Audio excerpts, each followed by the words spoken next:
It's been really tough this year. Like, we've lost several students, but also we have people that were impacted by the loss of those students. That's one reason the Alliance to Reclaim Our Schools is asking for community feedback on how to address trauma and student safety in Baltimore City schools. We're dealing with trauma in our households, parents that are incarcerated, lack of resources such as food, clothing, lack of housing. These are just the bare minimum of what we're seeing that is causing the trauma, causing children, for lack of better words, to act out, as people like to call it, but what they're really doing is they're reacting to their surroundings. Parents like Tyrone Barnwell came out to give their suggestions on what needs to be done to make sure their kids are safe. It's not just in the building. Traveling to school is an issue, right?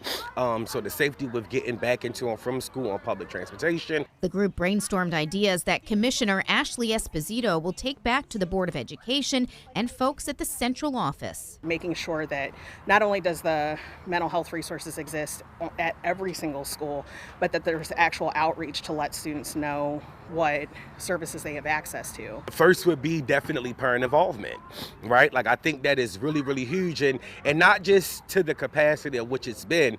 And I'm not down in the district that they don't do enough, do things for parent involvement. They just don't do enough. The goal is to come up with a plan as a community to put all of the suggestions into action with the well-being of students top of mind. It's all an encompassing work that we need to do to work together to get our children back on track.